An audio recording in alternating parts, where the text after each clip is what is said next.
ಎಂಥ ಕನ್ನಡಿಗರಿಗೂ ನಮಸ್ಕಾರ. Welcome back to our channel. I hope ನೀವೆಲ್ಲರೂ ಚೆನ್ನಾಗಿದ್ದೀರಾ ಅಂತ ಹೇಳಿ ಮತ್ತೊಂದು ಡೈಲಿ ಲಾಗ್ನ ನಿಮ್ಮ ಜೊತೆ ನಾನು ಶೇರ್ ಮಾಡ್ಕೊತಾ ಇದ್ದೀನಿ. ಈ ಲಾಗ್ ಇಷ್ಟ ಆದರೆ ನನ್ನ ಚಾನಲ್ನ ಇನ್ನು ಯಾರೆಲ್ಲ ಸಬ್ಸ್ಕ್ರೈಬ್ ಮಾಡ್ಕೊಂಡಿದ್ದಾರೆ ನೋಡ್ತಾ ಇದ್ದೀರೋ ಪ್ಲೀಸ್ ಸಬ್ಸ್ಕ್ರೈಬ್ ಮಾಡ್ಕೊಳ್ಳಿ ಆ್ಯಂಡ್ ಕಮೆಂಟ್ ಮಾಡಿ, ಲೈಕ್ ಮಾಡಿ. ಲಾಗ್ನ ಪೂರ್ತಿ ನೋಡಿ ಏನಾದರೂ ತಪ್ಪಿದ್ರೆ ಇಲ್ಲ ಸಜೆಷನ್ ಏನಾದರೂ ಕೊಡಬೇಕಂದ್ರೆ ನನಗೆ ಕಮೆಂಟಲ್ಲಿ ತಿಳಿಸಿ. ಶುಕ್ರವಾರ ಆಗಿರೋದ್ರಿಂದ ಫಸ್ಟು ದೇವ್ರ ಪೂಜೆನ ಮುಗಿಸ್ಬಿಡೋಣ ಅಂತೇಳಿ ದೇವ್ರ ಮನೆಯನ್ನೆಲ್ಲ ಕ್ಲೀನ್ ಮಾಡಿಕೊಂಡೆ. ನಾನು ಮನಸ್ಸಲ್ಲಿ ಏನೋ ಸಂಕಲ್ಪ ಮಾಡಿ 3 ಶುಕ್ರವಾರನೂ ಉಪ್ಪಿನ ದೀಪ ಹಚ್ಚಿದ್ದೆ. ನಿಜವಾಗ್ಲೂ ಹೇಳ್ತೀನಿ, ಉಪ್ಪಿನ ದೀಪ ಹಚ್ಚಿದಾಗ ಮನಸ್ಸಲ್ಲಿ ತುಂಬಾ ಪಾಸಿಟಿವು, ಮನೆಯಲ್ಲೂ ಅಷ್ಟೇ ತುಂಬಾ ಒಂಥರ ಪೀಸಾಗಿ ಖುಷಿಯಾಗಿ ಇತ್ತು. ನಾನು ಯಾಕೆ ಉಪ್ಪಿನ ದೀಪ ಹಚ್ಚಿದೆ ಅಂತೇಳಿ ನಿಮಗೆ ನೆಕ್ಸ್ಟ್ ವ್ಲಾಗಲ್ಲಿ ನಾನು ಹೇಳ್ತೀನಿ. ನಿಜವಾಗ್ಲೂ ನಾನು ಅಂದ್ಕೊಂಡಿರೋದಾದರೆ ನಿಮ್ಮೆಲ್ಲರ ಜೊತೆನೂ ಅದನ್ನು ನಾನು ಶೇರ್ ಮಾಡ್ಕೊತೀನಿ. ನನಗೆ ಬೆಳಗ್ಗೆ ಎದ್ದು ಫ್ರೆಶ್ ಅಪ್ ಆಗಿ ಪೂಜೆ ಎಲ್ಲ ಮಾಡೋಕ್ಕಂದರೆ ತುಂಬಾ ಖುಷಿ ಆಗುತ್ತೆ. ಅದರಲ್ಲೂ ಈ ದೇವ್ರಿಗೆ ಅಲಂಕಾರ ಮಾಡೋದು ಇಲ್ಲ ರಂಗೋಲಿ ಹಾಕೋದು ಅಂದರೆ ನನಗಂತೂ ತುಂಬಾ ಇಷ್ಟ. ನೋಡಿ, ದೇವ್ರ ಫೋಟೋಕ್ಕೆ ಹೂವು ಇಡ್ತಾಯಿದ್ರೆ ಶಾಮಂತಿಗೆ ಹೂವು ಎಷ್ಟು ಮುದ್ದಾಗಿದೆ ಆ್ಯಂಡ್ ದೇವ್ರ ಮುಖದಲ್ಲೂ ಒಂಥರ ಕಳೆ ಥರನೇ ಅನಿಸುತ್ತೆ. ಆ್ಯಂಡ್ ದೇವ್ರ ಮನೆಯೂ ಅಷ್ಟೇ ಕ್ಲೀನೆಲ್ಲ ಆದಮೇಲೆ ಹೂವು ಎಲ್ಲ ಬಾಡೋಗಿರುತ್ತಲ್ಲ, ಆ ಹೂವನ್ನೆಲ್ಲ ತೆಗ್ದಾದ್ಮೇಲೆ ಬೇರೆ ಹೂವು ಫ್ರೆಶ್ ಆಗಿಟ್ಟಾಗ ಶಾಮಂತಿಗೆ ಅಂತೂ ಮುದ್ದಾಗಿ ಕಾಣುತ್ತೆ. ನನಗೇನೋ ಪೂಜೆ ಮಾಡಿದ್ಮೇಲೆ ಸ್ವಲ್ಪ ಹೊತ್ತು ಕೂತ್ಕೊಂಡು ಬೇಡ್ಕೊತೀನಲ್ಲ ದೇವ್ರ ಹತ್ರ, ನೋಡ್ತಾ ಇದ್ರೆ ಎಷ್ಟು ಕಳೆ ಅಂತ ಅನಿಸುತ್ತೆ.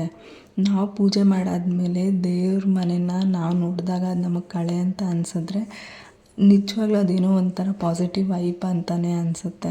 ದೇವ್ರ ಮುಂದೆ ನಾನು ರಂಗೋಲಿ ಹಾಕೋದೇ ಮರ್ತೋಗ್ಬಿಟ್ಟಿದ್ದೀನಿ, ಯಾಕಂತ ಗೊತ್ತಿಲ್ಲ. ಯಾವಾಗಲೂ ರಂಗೋಲಿನ ಹಾಕ್ತೀನಿ.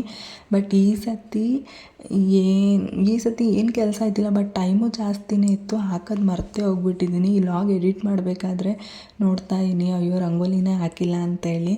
ಪರವಾಗಿಲ್ಲ, ನೆಕ್ಸ್ಟ್ ಮಂಗಳವಾರ ಯಾವಾಗಾದರೂ ಹಾಕೋಣ ಅಂದ್ಬಿಟ್ಟು ಸುಮ್ಮನೆ ಆದೆ.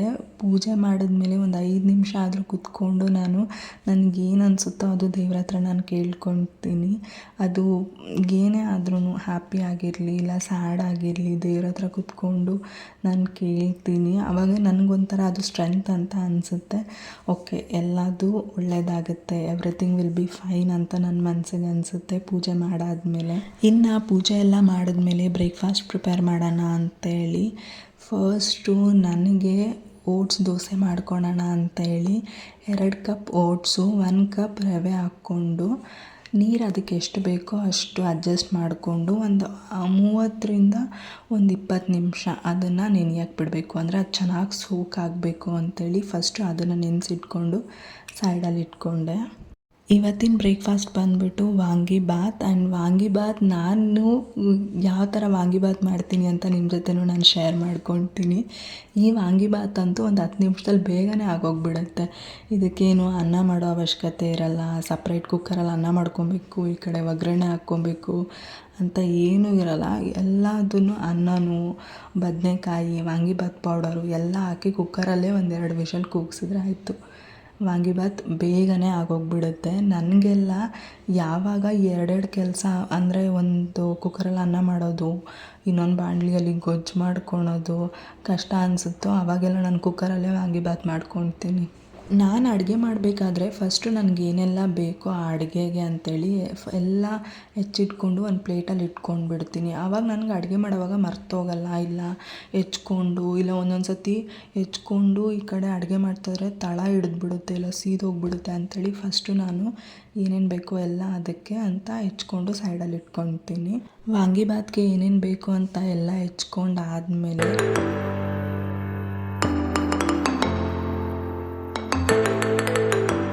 ಕುಕ್ಕರ್ಗೆ ಎಣ್ಣೆ ಹಾಕ್ಕೊಂಡು 2 ಬೇಡಿಗೆ 1 ಚಕ್ಕೆ 2 ಲವಂಗ ಉದ್ದುದ್ದಕ್ಕೆ ಹೆಚ್ಚಿರೋ ಈರುಳ್ಳಿನ ಹಾಕ್ಕೊಂಡು ಚೆನ್ನಾಗಿ ಫ್ರೈ ಮಾಡಿಕೊಂಡೆ. ಆ್ಯಂಡ್ ಕರಿಬೇವು ಹಾಕಿದ್ದೀನಿ. ಕರಿಬೇವು ಹಾಕೋದ್ರಿಂದ ವಾಂಗಿಬಾತ್ಗೆ ಟೇಸ್ಟ್ ಬೇರೆಯೇ ಕೊಡುತ್ತೆ. ಕಡಲೆಬೀಜನೂ ಹಾಕ್ಬೋದು, ಬಟ್ ನಮ್ಮ ಮನೇಲಿ ಯಾರೂ ಅಷ್ಟು ವಾಂಗಿಬಾತಲ್ಲಿ ಕಡಲೆಬೀಜ ತಿನ್ನಲ್ಲ ಅಂಥೇಳಿ ನಾನು ಕಡಲೆಬೀಜ ಹಾಕಿಲ್ಲ. ಇನ್ನು ಈ ಈರುಳ್ಳಿ ಎಲ್ಲ ಫ್ರೈ ಆದಮೇಲೆ ಹೆಚ್ಕೊಂಡಿರೋದು ಬದನೆಕಾಯಿನ ಹಾಕ್ಕೊಂಡು ಫ್ರೈ ಮಾಡ್ಕೊತಾಯಿನಿ. ಬದನೆಕಾಯಿನೂ ಅಷ್ಟೇ ಜಾಸ್ತಿ ಫ್ರೈ ಮಾಡಿಕೊಂಡ್ರೆ ಅದು ತುಂಬ ಮೆತ್ತಗಾಗಿಬಿಡುತ್ತೆ. ಕುಕ್ಕರ್ಗೆ ಹಾಕೋದ್ರಿಂದ 1-2 ನಿಮಿಷ ಫ್ರೈ ಮಾಡಿಕೊಂಡು ಉಪ್ಪು ಹಾಕಿದ್ರೆ ಸಾಕು. ನಿಮ್ಮ ಮನೆಯಲ್ಲಿ ಬೇಗ ಆಗಬೇಕು ಅಂತೇಳಿ ಯಾವ ಬ್ರೇಕ್ಫಾಸ್ಟ್ನ ನೀವು ಮಾಡ್ತೀರಾ ಅಂತ ನನಗೆ ಕಮೆಂಟ್ ಮಾಡಿ ಆಯಿತಾ. ನಾನು ಅದನ್ನು ಬ್ರೇಕ್ಫಾಸ್ಟ್ನ ಟ್ರೈ ಮಾಡ್ತೀನಿ. ಉಪ್ಪು ಹಾಕಿದ್ಮೇಲೆ ಒಂದು ಅರ್ಧ ಸ್ಪೂನ್ ಆಗೋಷ್ಟು ಅರಿಶಿನ ಹಾಕ್ಕೊಂಡಿದ್ದೀನಿ. ನಾನು ಮನೆಯಲ್ಲೇ ಮಾಡಿರೋ ವಾಂಗಿಬಾತ್ ಪೌಡರ್ನ ಹಾಕ್ಕೊಂಡು ಒಂದು ಸ್ವಲ್ಪ ಹೊತ್ತು ಮಿಕ್ಸ್ ಮಾಡ್ಕೊಂಡಿದ್ದೀನಿ. ನಾನು ಈ ಥರ ಏನಾದರೂ ವಾಂಗಿಬಾತನ್ನ ಕುಕ್ಕರಲ್ಲಿ ಮಾಡಿದ್ರೆ ನಮ್ಮಮ್ಮ ಕೇಳ್ತಾ ಇರ್ತಾರೆ, ಎಷ್ಟು ಸೋಂಬೇರಿ ಅಲ್ಲ ನೀನು, ಈ ವಾಂಗಿಬಾತ್ ಬೇಗ ಆಗಲಿ ಅಂದ್ಬಿಟ್ಟು ಕುಕ್ಕರಲ್ಲಿ ಮಾಡ್ತೀಯ ಅಂತ. ನಿಜವಾಗ್ಲೂ ನನಗೇನೇ ಒಂದು ಅಡುಗೆ ಮಾಡಬೇಕಂದ್ರೆ ಕುಕ್ಕರ್ ಇದ್ದರೆ ಸಾಕು. 2 ಕುಕ್ಕರ್ ಇದ್ದರೆ ಸಾಕು. ಒಂದರಲ್ಲಿ ಅನ್ನ, ಒಂದರಲ್ಲಿ ಸಾಂಬಾರು, ಇಲ್ಲ ಈ ಥರ ಒಂದರಲ್ಲಿ ರಾಯ್ತಾ, ಇಲ್ಲ ಏನಾದರೂ ಪಲ್ಯ ಮಾಡಬೇಕಂದ್ರೆ ಇನ್ನೊಂದು ಕುಕ್ಕರಲ್ಲಿ ಹೆಚ್ಚಿ ಒಗ್ಗರಣೆ ಹಾಕಿದ್ರೆ ಬೇಗ ಆಗಿಬಿಡುತ್ತೆ ಅಡುಗೆ. ವಾಂಗಿಬಾತ್ ಪೌಡರ್ ಎಲ್ಲ ಹಾಕಿದ್ಮೇಲೆ ಒಂದು ಸ್ವಲ್ಪ ಹುಣಸೆಹಣ್ಣು ರಸನ ಕಿವುಚ್ಕೊಂಡು ಇಟ್ಕೊಂಡಿದ್ದೆ, ಅದನ್ನು ಜೊತೆಗೆ ಸೇರಿಸ್ಕೊಂಡಿದ್ದೀನಿ. ಬೇಕಂದರೆ ಇದಕ್ಕೆ ಬೆಲ್ಲನೂ ಹಾಕ್ಬೋದು, ಬಟ್ ನಾನಿಲ್ಲಿ ಬೆಲ್ಲ ಏನು ಹಾಕ್ಕೊಂಡಿಲ್ಲ. 1 ಗ್ಲಾಸಷ್ಟು ಅಕ್ಕಿ ಹಾಕಿದ್ದೀನಿ, ಅದಕ್ಕೆ ನೀರು ತಕ್ಕಂಗೆ ಹಾಕ್ಕೊಂಡು ಲಿಡ್ ಕ್ಲೋಸ್ ಮಾಡಿದ್ರೆ ವಾಂಗಿಬಾತ್ ಕುಕ್ಕರಲ್ಲಿ ಬೇಗ ಆಗಿಬಿಡುತ್ತೆ. ಇನ್ನು ನನಗೆ ಓಟ್ಸ್ ದೋಸೆಗೆ ಸೋಕ್ ಮಾಡೋಕ್ಕೆ ಇಟ್ಟಿದ್ನಲ್ಲ, ಅದಕ್ಕೆ ಚಟ್ನಿ ಬೇಕಲ್ವ. ಇವತ್ತು ಹುಳ್ಳಿಕಾಳು ಚಟ್ನಿ ಮಾಡ್ತಾಯಿದ್ದೀನಿ. ಈ ಹುಳ್ಳಿಕಾಳು ಚಟ್ನಿ ಅಂತೂ ತುಂಬಾ ಚೆನ್ನಾಗಿರುತ್ತೆ.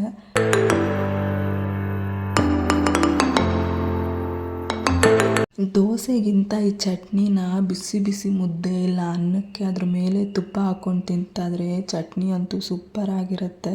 ಬಾಣಲಿಗೆ ಸ್ವಲ್ಪ ಎಣ್ಣೆ ಹಾಕ್ಕೊಂಡು 1 ಕಪ್ಪಷ್ಟು ಹುಳ್ಳಿಕಾಳು, ಸ್ವಲ್ಪ ಬೆಳ್ಳುಳ್ಳಿ, ಕರಿಬೇವು, ಕಾಯಿ ಮತ್ತು ಕೊತ್ತಂಬರಿ ಇದಿಷ್ಟು ಹಾಕ್ಕೊಂಡು ಹುರ್ಕೊಂಡಿದ್ದೀನಿ. ಆ್ಯಂಡ್ ಉಪ್ಪನ್ನ ಸೇರಿಸ್ಕೊಂಡು ರುಬ್ಕೊಂಡೆ. ಚಟ್ನಿ ಮಾತ್ರ ಈ ಕಡಲೆಬೀಜ ಕಡಲೆಪಪ್ಪುಗಿಂತ ಹುಳ್ಳಿಕಾಳು ಚಟ್ನಿ ಅಂತೂ ಚೆನ್ನಾಗಿರುತ್ತೆ. ಮುದ್ದೆಗಂತೂ ಸಖತ್ ಕಾಂಬಿನೇಷನ್. ನನಗೆ ಯಾವ ಥರ ಅಂದರೆ ಬೆಳಗ್ಗೆ ಏನು ನಾಷ್ಟ ಮಾಡಬೇಕು ಅಂತೇಳಿ ರಾತ್ರಿಯೇ ಪ್ಲ್ಯಾನ್ ಮಾಡಿ ಇಟ್ಕೊಳ್ತೀನಿ. ಬೆಳಗ್ಗೆ ಎದ್ಬಿಟ್ಟು ಏನು ಮಾಡಬೇಕು ಅಂತ ಯೋಚನೆ ಮಾಡೋ ಕೆಲಸ ಇರಲ್ಲ. ಆ್ಯಂಡ್ ಏನು ಮಾಡಬೇಕು ಅಂತ ಫಸ್ಟೇ ಪ್ಲ್ಯಾನ್ ಮಾಡಿದರೆ ಬೇಗನೂ ಆಗುತ್ತೆ, ನನಗೂ ಸ್ವಲ್ಪ ಟೈಮ್ ಸೇವ್ ಆಗುತ್ತೆ ಅಂಥೇಳಿ ರಾತ್ರಿಯೇ ನಾನು ಪ್ಲ್ಯಾನ್ ಮಾಡಿ ಇಟ್ಕೊಳ್ತೀನಿ. ಇನ್ನು ವಾಂಗಿಬಾತು ಚಟ್ನಿ ಎಲ್ಲ ರೆಡಿ ಆದಮೇಲೆ ನನ್ನ ತಂಗಿಗೆ ಬ್ರೇಕ್ಫಾಸ್ಟ್ನ ಪ್ಲೇಟ್ಗೆ ಹಾಕ್ತಾಯಿದ್ದೀನಿ. ಯಾಕಂದರೆ ಅವಳಿಗೆ ಏನೇ ಮಾಡಿರಲಿ ಅದನ್ನು ಹಾಕ್ಕೊಟ್ರೇ ಕಂಪ್ಲೀಟಾಗಿ ತಿಂತಾಳೆ. ಇಲ್ಲ ಏನೋ ಒಂದು ಸ್ವಲ್ಪ ತಿಂದ್ಬಿಟ್ಟು ಹೋಗಿ ಆಮೇಲೆ ಮಧ್ಯಾಹ್ನ ಅಷ್ಟೊತ್ತಿಗೆ ಸುಸ್ತಾಗ್ತಾಳೆ. ಅದಕ್ಕೆ ಆಲ್ಮೋಸ್ಟು ನನಗೆ ಟೈಮ್ ಇದ್ದಾಗ ನಾನೇ ಅವಳು ಪ್ಲೇಟಲ್ಲಿ ಹಾಕ್ಕೊಡ್ತೀನಿ. ಆವಾಗ ಅವಳು ಕಂಪ್ಲೀಟಾಗಿ ತಿಂತಾಳೆ ಅದನ್ನು. ನನಗೆ ಓಟ್ಸ್ ದೋಸೆನ ಮಾಡ್ಕೊಳ್ತಾ ಇದ್ದೀನಿ. ಈ ದೋಸೆ ಬ್ಯಾಟರ್ಗೆ ಆವಾಗೇ ನೆನೆಸ್ಕೊಂಡು ಇಟ್ಕೊಂಡಿದ್ನಲ್ವ ಓಟ್ಸು ಮತ್ತು ರವೆನ ರುಬ್ಕೊಳ್ಬೇಕಾದ್ರೆ ಒಂದೇ ಒಂದು ಈರುಳ್ಳಿ ಹಾಕ್ಕೊಂಡಿದ್ದೀನಿ, ಯಾಕಂದರೆ ಸಾಫ್ಟಾಗಿರುತ್ತೆ ಅಂತ ಹೇಳ್ಬಿಟ್ಟು. ನಿಜವಾಗ್ಲೂ ಈ ಓಟ್ಸ್ ದೋಸೆನೂ ಅಷ್ಟೇ ತುಂಬಾ ಚೆನ್ನಾಗಿತ್ತು. ಅದ್ರ ಮೇಲೆ ಈ ಹುಳ್ಳಿಕಾಳು ಚಟ್ನಿ ತುಪ್ಪ ಹಾಕ್ಕೊಂಡು ತಿಂತಾಯಿದ್ರೆ ಅಂತೂ ನನಗಿವಾಗೂ ಅಷ್ಟೇ ಈ ವಿಡಿಯೋ ನೋಡಬೇಕಾದ್ರೆ ನನಗೆ ಬಾಯಲ್ಲಿ ನೀರು ಬರೋ ಥರ ಆಗುತ್ತೆ. ಚಟ್ನಿ ಮಾತ್ರ ತುಂಬಾ ಚೆನ್ನಾಗಿತ್ತು. ಇನ್ನು ಶಿವರಾತ್ರಿ ಹಬ್ಬದ ದಿನ ದೇವಸ್ಥಾನಕ್ಕೆ ಹೋಗಿದ್ನಲ್ವ, ಆ ಕ್ಲಿಪ್ಪಿಂಗ್ನು ಸ್ವಲ್ಪ ಕ್ಯಾಪ್ಚರ್ ಮಾಡ್ಕೊಂಡಿದ್ದೆ. ಆ ಕ್ಲಿಪ್ಪಿಂಗ್ನ ಈ ಲಾಗ್ ಜೊತೆ ಅಟ್ಯಾಚ್ ಮಾಡ್ತಾ ಇದ್ದೀನಿ. ನನಗೇನಂದರೆ ಪೂರ್ತಿ ಮಾತಾಡ್ಕೊಂಡು ಹಿಂಗೆ ಹಿಡ್ಕೊಂಡು ಮಾತಾಡೋದಕ್ಕೆ ಇನ್ನೂ ಸ್ವಲ್ಪ ಅಭ್ಯಾಸ ಆಗಿಲ್ಲ. ಯಾರಾದರೂ ಏನಾದರೂ ಅಂದ್ಕೊಳ್ತಾರ, ಇಲ್ಲ ನನಗೆ ನಾಚಿಕೆ ಥರ ಫೀಲ್ ಆಗ್ತಾ ಇರುತ್ತೆ. ಅದಕ್ಕೆ ಒಂದು ಚಿಕ್ಕ ಪುಟ್ಟ ಕ್ಲಿಪ್ಪಿಂಗ್ನ ತೊಗೊಂಡಿದ್ದೆ, ಅದನ್ನು ನಾನು ನಿಮ್ಮ ಜೊತೆ ಶೇರ್ ಮಾಡ್ಕೊಳ್ತಾ ಇದ್ದೀನಿ. ಶಿವರಾತ್ರಿ ಹಬ್ಬದ ದಿನ ಅಂತೂ ತುಂಬಾ ರಶ್ ಇತ್ತು ನಮ್ಮ ಮನೆ ಹತ್ರ ಶಿವನ ಟೆಂಪಲಲ್ಲಿ.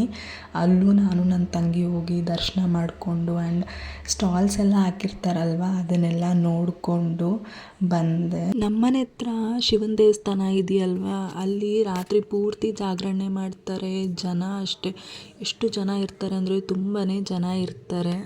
ಇವತ್ತಿನ ಲಾಗ್ ಇಷ್ಟೇ. ಈ ಲಾಗ್ ಇಷ್ಟ ಆಗಿದ್ದರೆ ಇನ್ನೊಂದು ಸತಿ ಹೇಳ್ತಾಯಿನಿ, subscribe to my channel. Bye.